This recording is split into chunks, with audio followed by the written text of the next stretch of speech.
In the fall of 1371, on a beautifully carved chair situated on fine carpets in the fields outside the city of Balkh in modern-day northern Afghanistan, the 35-year-old Timur looked upon Hussein, his former brother-in-law, ally and brother-in-arms, turned bitter adversary, and now his prisoner.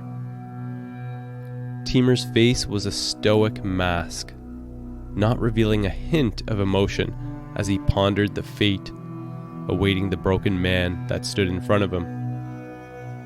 Part of this was certainly a show, as was this facade of an open-air court proceeding that was currently being held, because Timur knew exactly what the outcome would be, or rather, what the outcome must be. And in the days leading up to this facade, Timur had prearranged everything already, fully in control of the situation. The most influential of tribal and religious leaders that bore witness to these proceedings were completely aware of their roles to play, as if being actors in this unfolding drama. None of them would dare defy the new ruler of the Chagatai Khanate, Timur, soon to be given the title of Amir Timur, Deputy and Commander-in-Chief of the Khan, an official title that would soon be orchestrated as well. Timur's cold gaze was firmly fixed on Hussein, who stood before him, defeated, eyes transfixed on the ground. How far their relationship had fallen, Timur must have thought. They had been through so much together over the last 12 years. Countless battles, being fellow fugitives, prisoners, mercenaries, and had eventually pushed the Moghulistan Khanate out of Transoxiana, freeing their homeland from occupation. But it hadn't always been a harmonious relationship. Hussein showed himself to be threatened by Timur and his capabilities, and the type of ruler that always employed fear and intimidation to rule, extracting heavy tribute, always quick to remind others around him that he was the one in charge, notions that he certainly leveled at Timur as well. And when that hadn't been enough to silence Timur, Hussein also held back in their final epic battle against the Mughals, in the hopes that he would lose his life on the battlefield. That action alone, so selfish, resulted in a key battle being lost, and almost a return to the Moghulistan occupation of Transoxiana. While that hadn't worked in terms of Timur's death, it had severed a key bond between these two men, which shortly thereafter evolved into outright warfare. 2 years of bitter fighting. As the surrounding tribal leaders concluded their harsh assessment of Hussein's brutal ways and poor leadership, Hussein continued to stare down at the ground, not even bothering to argue.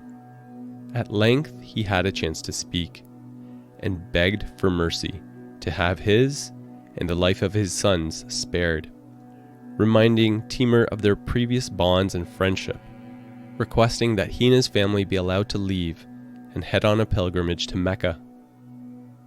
Loud clamoring quickly arose of those around to not grant the request, calling for his execution instead.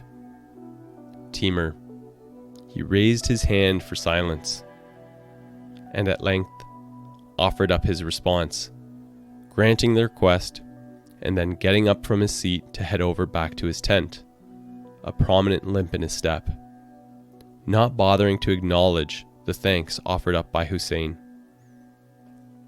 In truth, this had all been an elaborate ruse, showing himself to be a magnanimous leader in stark contrast to his defeated foe.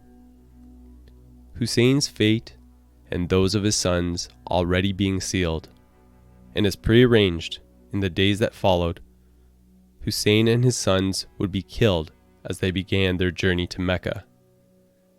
Timur was now the authority in Transoxiana, and he left nothing to chance.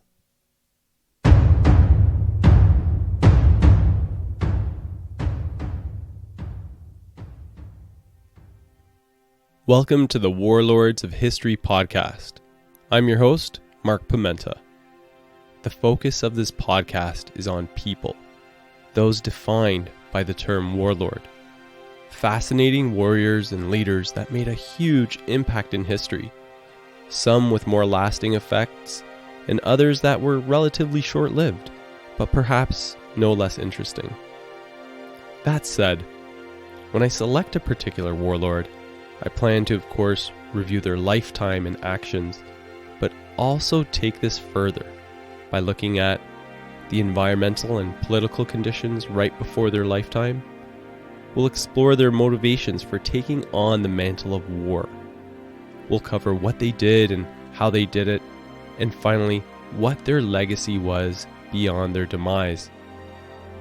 But with the caveat that I'm going to look beyond the mainstream historical figures that everyone knows about by taking on lesser known subjects, such as the feature of this episode in part 2 of our continued exploration of Amir Timur, better known in the West as Tamerlane.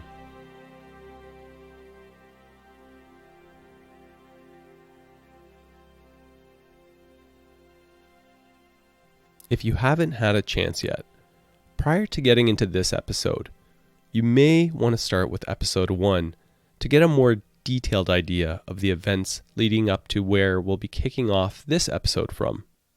But here's a quick summary to help refresh your memory. We looked at the social and political environment in Transoxiana before Timur's birth, including the introduction of Islam into the region, and the fragmentation and degradation of smaller khanates that arose in the wake of Genghis Khan's great Eurasian Mongol Empire. We covered Timur's early years and rising status as a budding military leader in Emir Kazaghan's court, the ruling power of the Chagatai Khanate at the time, before everything completely falling apart with Kazaghan's assassination, leaving things open for the neighboring Moghulistan Khanate to invade and occupy the region, ultimately rendering Timur and Husayn, Kazaghan's grandson, as fugitives and on the run from the Mughals, and scrambling to piece together an army of their own to eventually retake their homeland. Now, just a quick caution that there are some serious oversimplifications in that summary, so please take some time to listen to episode 1, because the full story is so much more rich and fascinating. Alright, so with that covered, when we last left off, the 28-year-old Timur had recently reunited with Hussein. They were situated in southeastern Khorasan, in the mountainous, wild region in what today would be the borderlands of Iran and Afghanistan. More importantly, out of the reach of the Mughal occupiers of their homeland, giving them some breathing space to figure out their next moves for retaking Transoxiana. It's estimated that they had roughly around 5,000 horsemen at their disposal at this point in time, not yet at an adequate strength to take on the Moghulistan army, but still a sizable force to be reckoned with. This is exactly why the Khan of Sistan in modern-day eastern Iran reached out to them as potential mercenaries to augment their ailing forces that had found themselves unable to quell a rebellious uprising which was unfolding to become a losing war. Not confident that they were yet ready to attempt a retaking of Transoxiana, Timur and Husayn agreed to head to Sistan. In part, opportunistically thinking that there might be potential to take advantage of that scenario and establish a presence there themselves, given the precarious situation. When Timur and Husayn arrived, the Khan helped to equip their army, and they wasted little time jumping into the fray, retaking one of the 7 enemy-occupied key forts in just one day, scaling and storming the walls with brutal efficiency. By the time the 3rd fort was taken, the rebels were demoralized and ready to give up. However, on the flip side, the Khan of Sistan was growing increasingly alarmed about his newly obtained mercenaries. Obviously attributed to Timur and Husayn not relinquishing their hold of the forts and lands that they had already taken. Realizing that this force of mercenaries was quickly capable of becoming a conquering force, the Khan of Sistan might have thought that he was trading one threat for another. As a result, the Khan quickly reached terms with the rebels, adding their numbers to his troop count, and then took to the field to challenge Timur and Hussein's presence. In short order, without even realizing it, Timur and Hussein, with an estimated 4,000 horsemen remaining, were now matched against a much larger and organized Sistan army. And while en route to take the fourth rebel-held fort, whether they liked it or not, they were heading towards a pitched battle. They were vastly outnumbered, but wanting to put their foe off balance, Timur and Hussein attacked. With a furious volley of arrows, pouring them into the Sistan troops, and quickly causing havoc among their numbers, followed up by aggressive charges.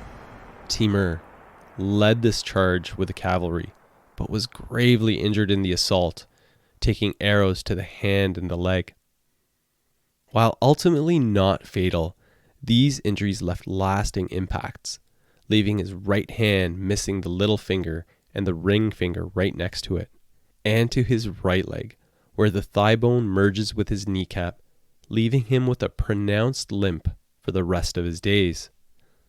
This, of course, being where the naming convention Timur the Lame or Tamerlane came from, a less than complimentary name that for certain was not something that would have ever been said in his presence, heavily utilized by his enemies and propagandists to make him seem of a lesser stock. Also, readily voiced in hostile communications with other leaders. Emphasizing his physical disabilities was an easy source of insult, although Timur would unequivocally show throughout his career that this did very little to deter him. In such a world where martial prowess was the cornerstone of leadership, these types of injuries would have been career-ending for most.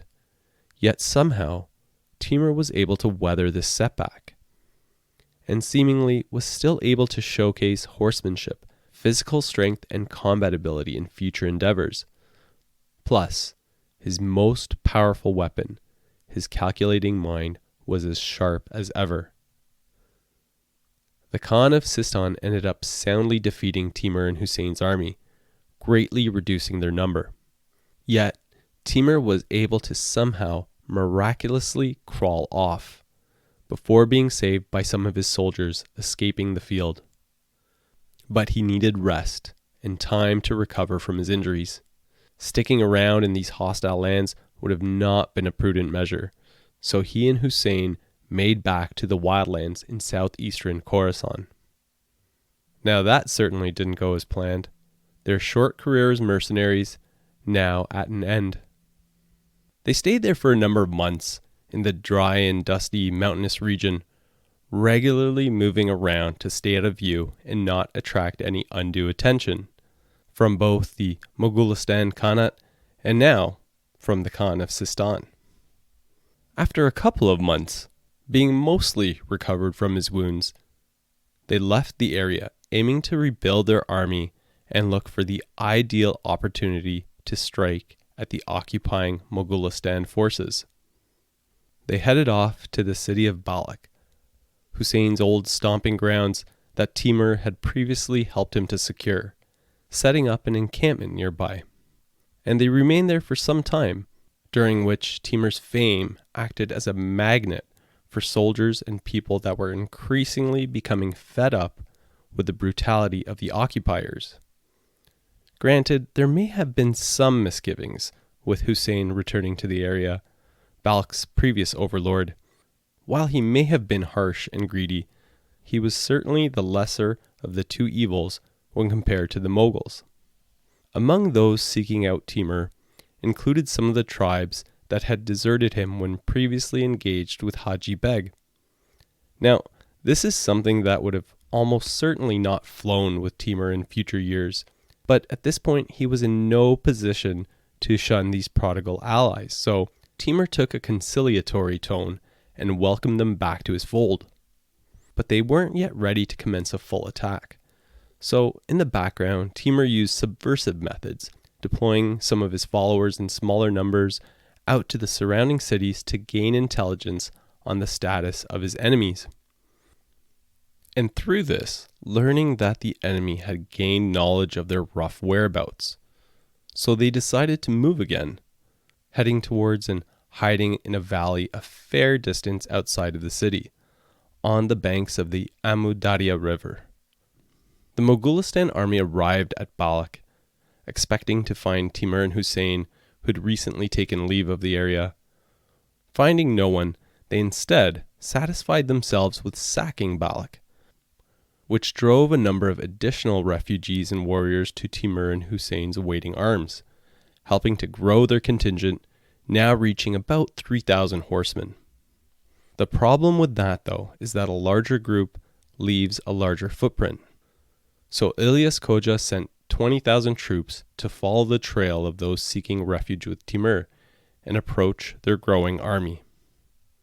The 20,000 Mughal horsemen caught up with Timur and Husayn near the banks of the Amu Darya.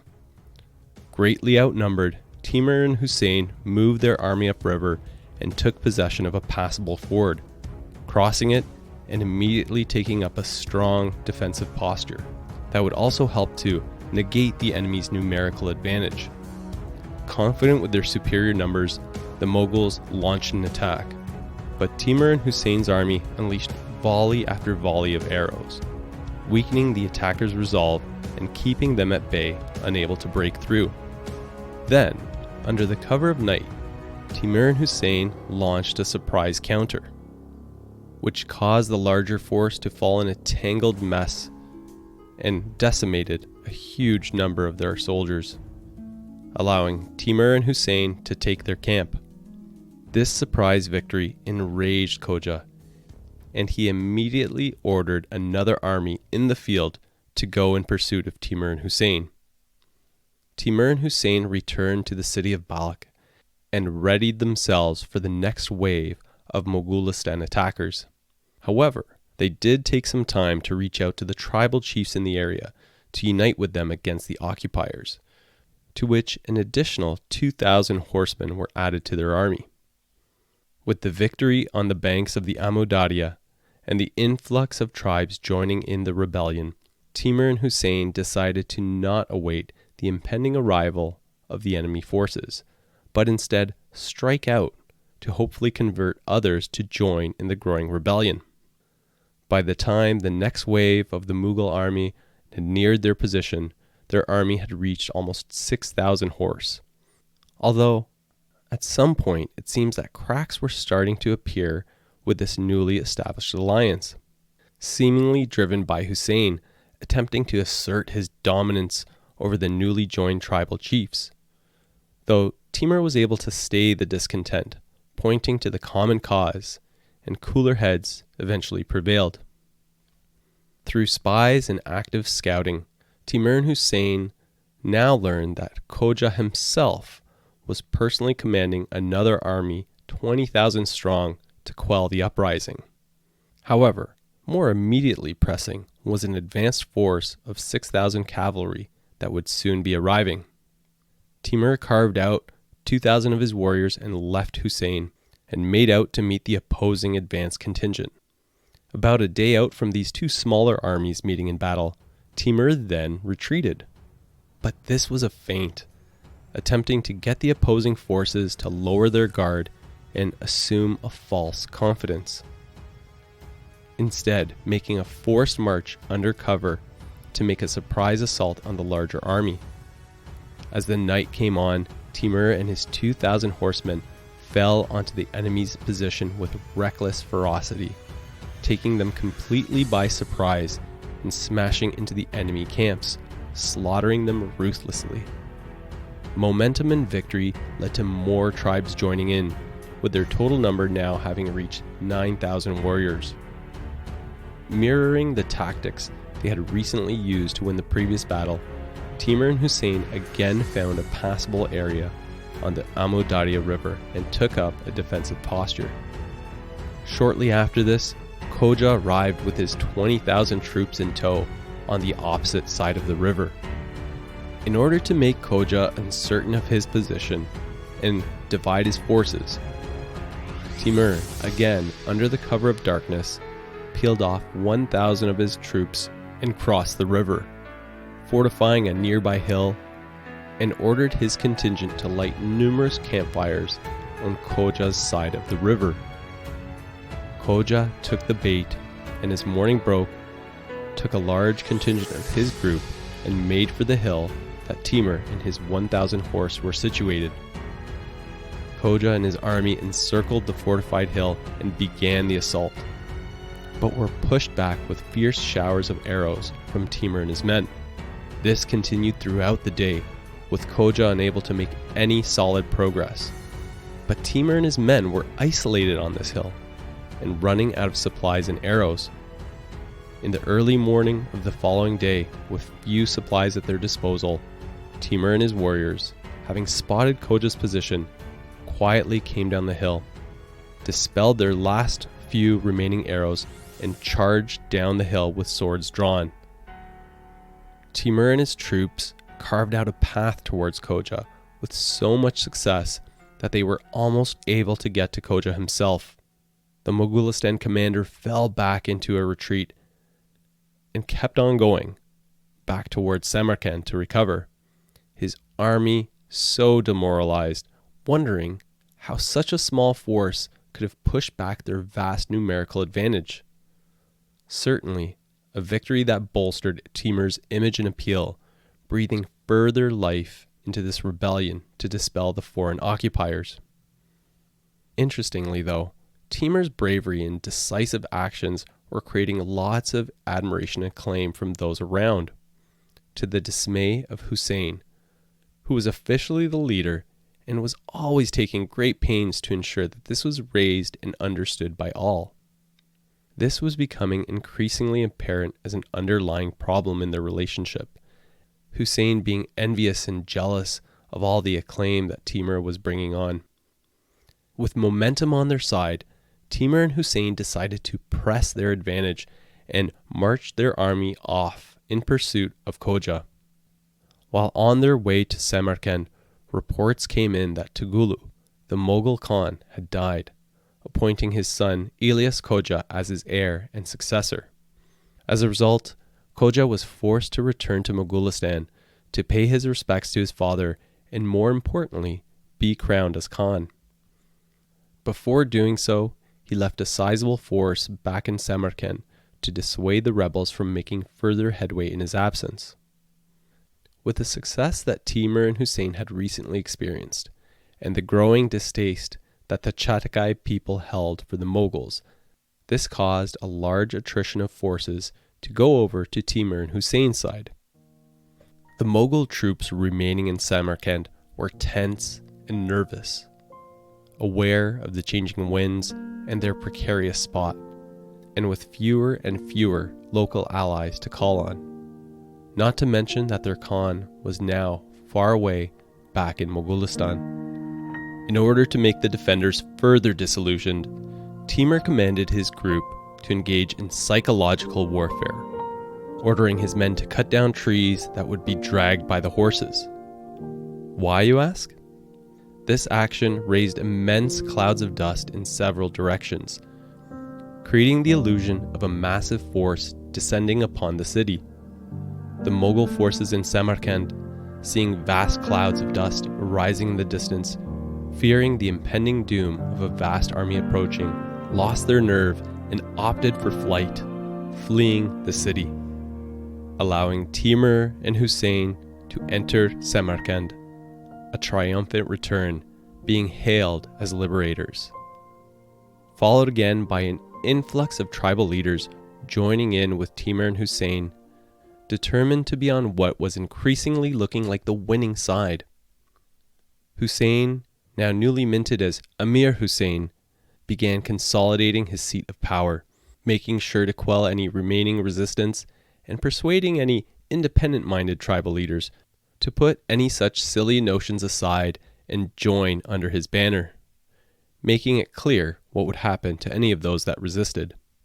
Despite this, there was lots of murmuring among the tribal leaders in Transoxiana that Timur was in fact the true source of victory and liberation, a notion that may have in fact been propelled by Timur himself, vying for the leadership role that he craved.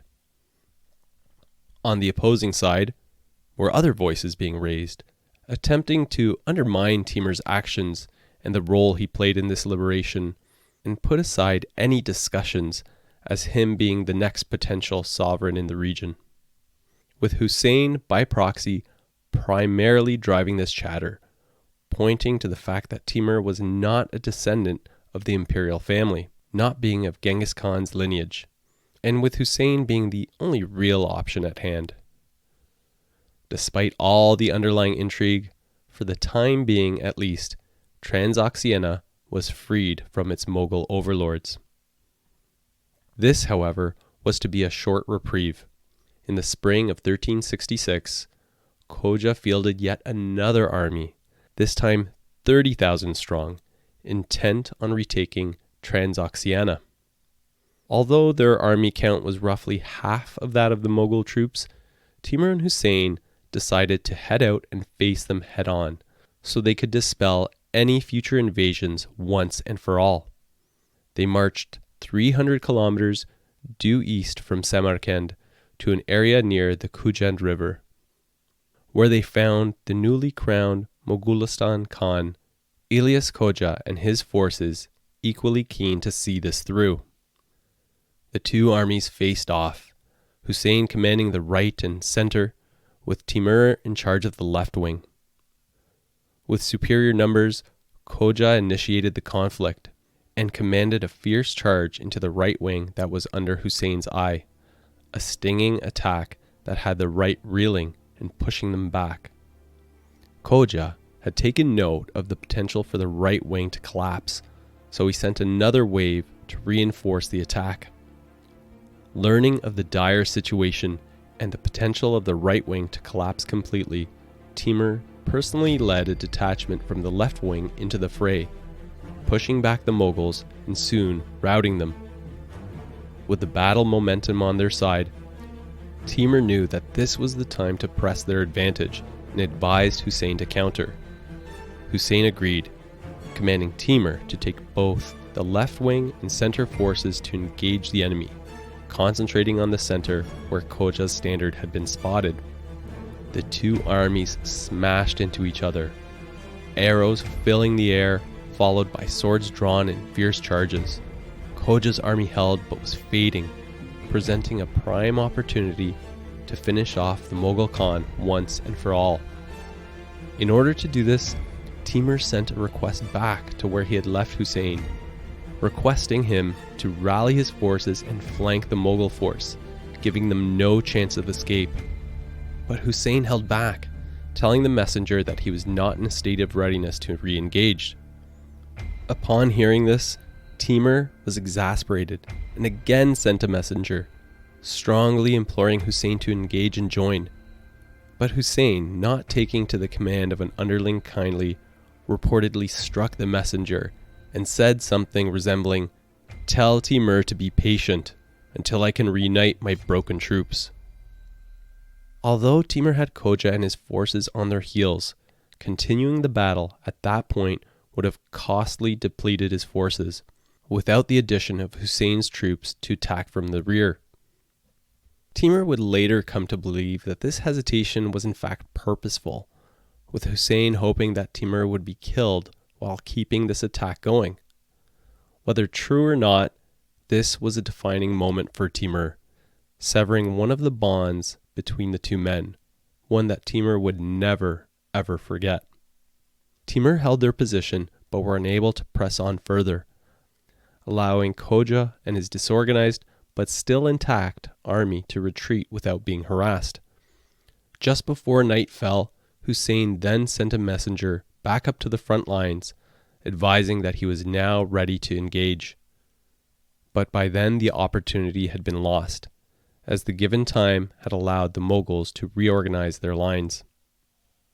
As the next morning dawned, The armies were again positioned across from one another, war drums beating and poised for action. A heavy rainstorm swept across the battlefield, turning the ground into a dismal, heavy mud underfoot the horses. Despite this, Hussein commanded Timur to advance towards the Mughals. Timur and a force of 2,000 horsemen behind him smashed into their first ranks, initially pushing them back, but the Mughals then threw a second line into the mix, holding Timur at bay. The battle lasted all day in the murky and slick ground, and while Timur had caused stress on the Mughal force, it had costed him dearly, losing over half of his men in the effort.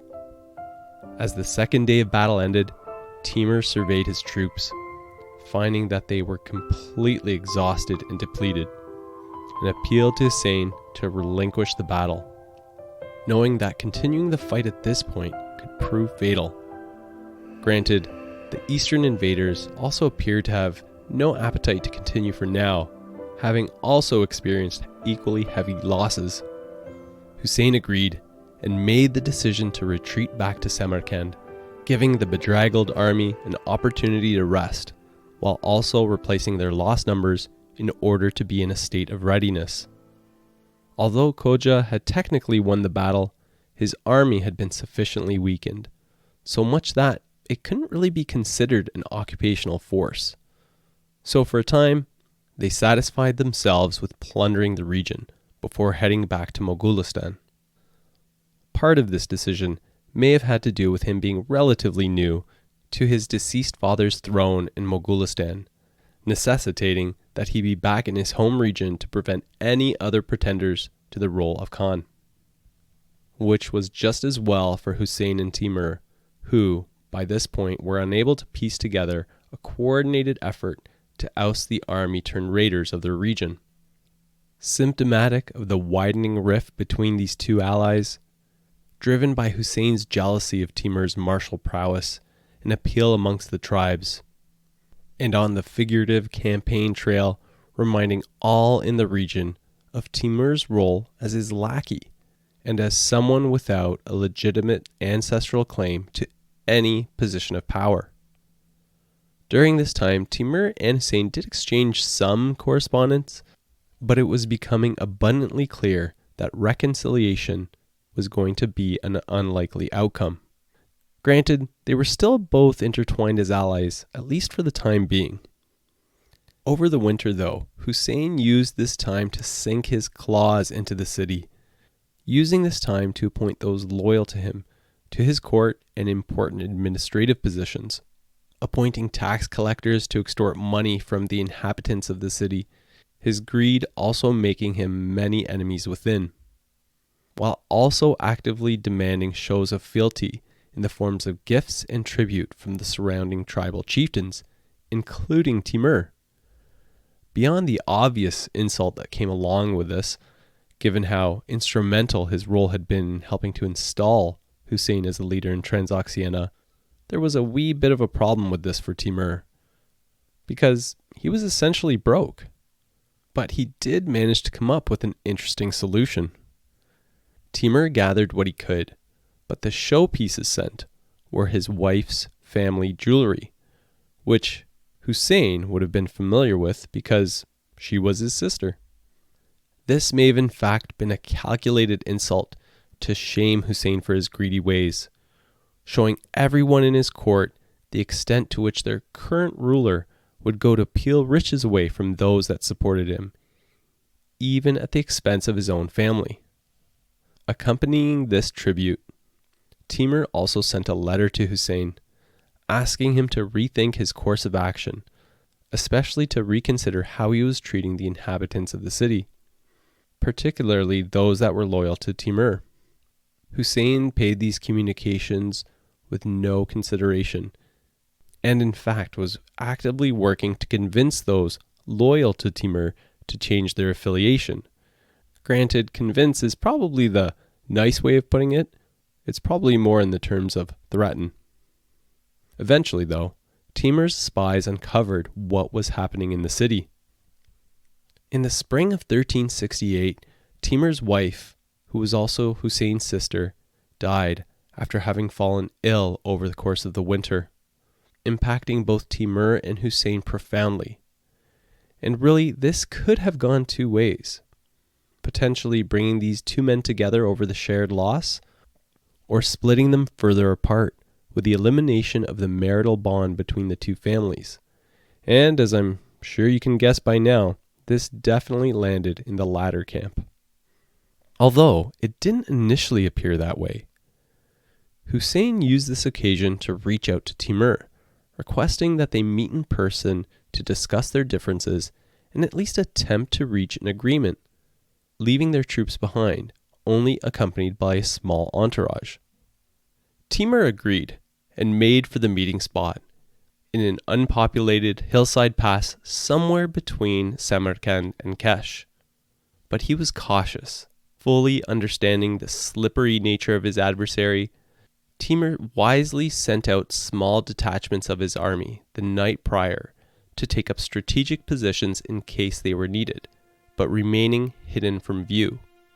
He then proceeded with 300 horsemen behind him and arrived at the agreed-upon meeting site, also selecting a portion of the pass that offered strategic advantages in case he needed to launch a counter-ambush. Whereas Amir Hussein arrived with 1,000 horsemen at his back, not to talk and reach terms, but fully intending on silencing Timur once and for all. Hussein waited at one side of the pass and commanded his horsemen to go forth and bring the nuisance, Timur, back to him, dead or alive.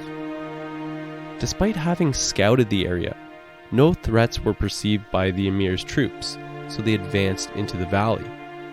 As soon as Timur came into view, Hussein's troops charged out towards him. However, Timur's force then roared out in response to the aid of their leader, with Timur's hidden horsemen also jumping into the mix. As Hussein impatiently waited for news of their success and Timur's capture, instead, what greeted him was a small remaining portion of his 1,000 horsemen, galloping wildly in retreat, and with Timur's horsemen in pursuit. It didn't take long for Hussein to realize that his ruse had backfired terribly, and he wheeled around and rushed back to Samarkand as quickly as he could. The last remaining tie between these former brothers in arms now severed. If he hadn't been convinced of it by now, Timur was now certain beyond the shadow of a doubt that this could only end with Hussein's death. One kind of important problem was immediately apparent. He didn't have adequate forces to take on Hussein's much larger army head-on. Timur rushed back to Kesh, gathered his family, army, and the tribe still loyal to him, and vanished into the Transoxiana steppe. But not in retreat, rather setting up a mobile headquarters. Because, although Timur was not ready to take Hussein's forces head-on, he was already set on how he would fight this war: subversion, intelligence, and guerrilla warfare. But he had to settle some things amongst his group first. Over the last years, considering all the intrigue, envoys, letters, there had been a number of tribal leaders changing sides time and time again. And Timur wanted to avoid any potential attrition of his troops, so he completed a review of his army and asked them to swear loyalty to him, promising that in turn he would consider them to be brothers, and that, as brothers, he would share spoils and plunder with them, knowing that this was in stark contrast to how Hussein operated. Over the next roughly 2 years, Timur and Hussein were locked into a war for control of the region, initially best characterized as a series of smaller skirmishes between Hussein and Timur. Now, as we established before, Timur had a smaller number of forces, but he actually ended up winning most of the engagements. Hussein himself never physically taking part, and instead sending generals to do the work on his behalf. Timur secured victory after victory, largely through strategic ambushes, including a heavy reliance on night attacks, like stinging hornets appearing when not expected, waging an extensive guerrilla warfare campaign informed by an intelligence network that also included people in or close to Hussein's inner council. Being on the losing end of the vast majority of these engagements, Hussein's anger and brutal ways were inflamed, admonishing his subjects at their ineptitude and causing more attrition of his army into Timur's arms.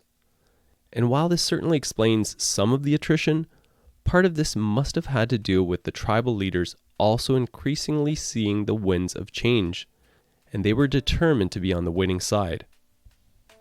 By mid-1370, Timur's ranks were sufficiently strengthened, whereas Hussein's sufficiently weakened, so much that Timur was finally ready for a final assault on Hussein's base of power in Balkh.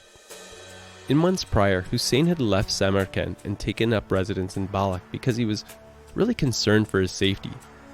Transoxiana was where Timur had grown up and had allies, and had recently won a number of victories. So, of course, being concerned for his safety, he left. But Timur went after him. Timur entered into Hussein's territory and began systematically taking over his lands, towns, and cities one by one. Most of the governors readily changing over to Timur's banner and handing over these territories without bloodshed, being fed up with Hussein's rule and eager now, seeing a key opportunity to cast him down. As Timur inevitably neared the city of Balkh, Hussein finally left the protection of the city walls, determined to meet Timur in the field. Timur ordered his son Omar Sheikh to immediately charge in and crush Hussein's troops, which they did with terrifying speed and efficiency. Witnessing the epic collapse of his army all around him, Hussein, dismayed, immediately turned around and shut himself into the city, securing himself in the citadel. But Timur continued his relentless pursuit and ordered his son to take the assault in to the walls of the city, who, despite receiving an arrow to the foot, continued the courageous attack, winning praise from Timur and the troops under his command. The following day, Timur continued an all-out assault on the city, resulting in a large number of casualties on both sides. However, the city was still in Hussein's hands. By the end of this hard-fought day, though, Hussein was at a loss. Looking on, he stood out on the battlements, surveying the vast array of troops that Timur still had in formation surrounding the city, and he knew the city was lost. So he sent a letter to Timur through his eldest son, proposing an end to hostilities. That is, if Timur would let him leave and go on a pilgrimage to Mecca. Despite Timur's agreement and assurances of safe passage, Hussein instead attempted to disguise himself and hide in the minarets of one of the mosques in the city, but was soon found and brought to Timur, thus bringing us to the story that we covered at the top end of this episode. A mockery of a trial was held outside the city of Balkh, wherein countless chiefs spoke in repudiation of Hussein's heinous actions and behavior, calling out for his death. Timur, in the end, did not agree and allowed Hussein to uptake his pilgrimage. As historical references read, however, not all the chiefs agreed with Timur's decision, and they ended up taking matters into their own hands, slaying both Hussein and all his sons, ending this threat to Timur's rise.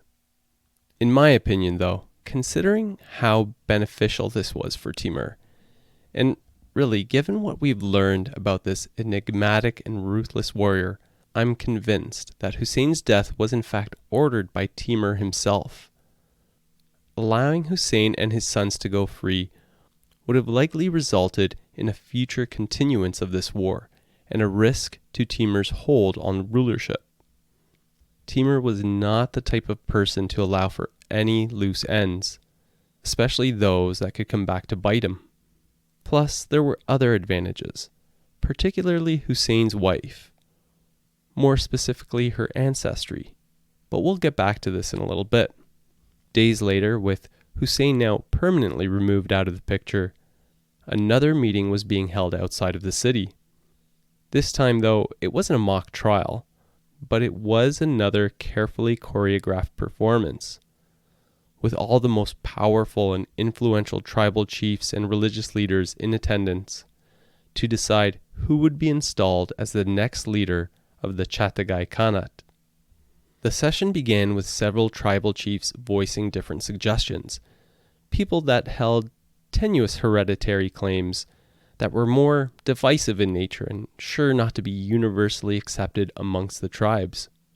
Eventually, cutting through the ensuing clamor were other and more numerous voices that just so happened to also be the most powerful of the tribal chiefs, pointing to Prince Suyorgatamish as the Khan, who held the necessary ancestral stock, and recognizing Amir Timur as his deputy and commander-in-chief, a configuration that had to have been engineered by Timur, in doing so respecting the traditions of the land and careful not to be seen as a tyrant, like the outgoing Hussein. Regardless, all those present came to understand who the real power in Transoxiana now was, and if it wasn't clear to them just then, it became crystal clear in the day that followed, with all the leaders and tribal chiefs present meeting with Timur and swearing complete and utter obedience to the new commander-in-chief. As I alluded to a little earlier, with Hussein out of the picture, in order to further enhance his legitimacy to rule, Timur also married Hussein's widow, Saray Mulk Kunum. Why, you may ask, is this so important? Well, it's because she was a descendant of Genghis Khan, getting Timur closer to that notion of legitimacy that he was so desperately seeking. This marriage allowing him to style himself as Amir Timur Gurgen, Gurgen meaning son-in-law of the great Khan, one of the many puzzle pieces that Timur used to insulate his claim of rulership. This additional step helped to reinforce Timur being a valid candidate to the role of deputy and commander-in-chief, and alleviating the questions surrounding his right to rule, since he didn't have that direct ancestral linkage himself. As with the title of Khan, Timur similarly could not claim the supreme title of the Islamic world, that being Caliph, because, according to the Shia, this required an ancestral linkage to the Prophet Muhammad, and according to Sunni scholars, this required a linkage to the Quraysh, the tribe of the Prophet Muhammad, and Timur possessed neither of these things. But he did come up with a solution to solve this riddle too. Granted, this solution wasn't as clean and came with a great deal of PR spin. Timur created an image of himself as a divine power ordained by God, messaging that was also echoed by some of the top religious leaders in the region, with Timur being recognized as the sword of Islam. Being that Timur had such a successful career as a conqueror, it was easy to justify his rule as being ordained and favored by God. And really, this notion wouldn't have seemed that unbelievable to fellow Islamic people in the area, being that this sentiment of military and political success being the result of God's favor had long been successfully used by earlier rulers. So here we are, in 1371, at 35 years of age, Amir Timur was now the undisputed leader of Transoxiana, and set himself up in Samarkand.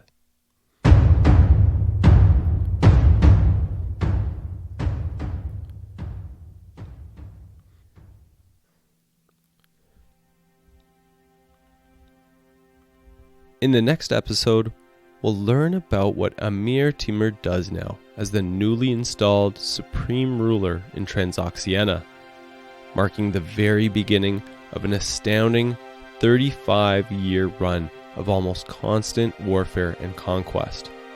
And we'll get to meet Toktamish, a nomadic warrior and future leader of the Golden Horde that Timur takes under his wing, in a relationship that can be best described as a father and son, but that in time will degrade, with Toktamish becoming one of Timur's greatest adversaries. risking to topple the very heart of his kingdom. And we'll also travel to Persia, where we'll learn about Timur's spectacular achievements there, seizing vast lands to greatly enhance the power and prestige of the growing Timurid Empire.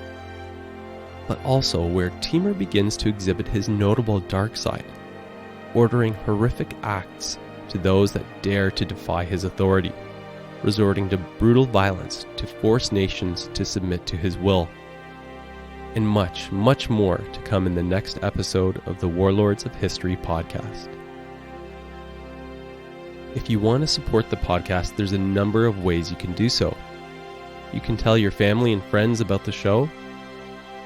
Please subscribe on whichever platform you happen to access the show on. I would certainly appreciate a 5-star rating if you found this episode informative or entertaining.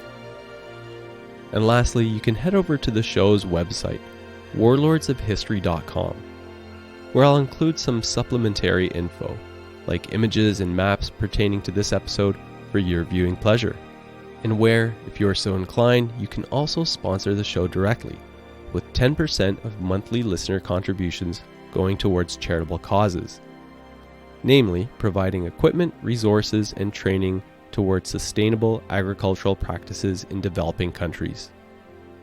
Thanks for listening, and I hope you enjoyed the episode. Theme music by Audionautics.com.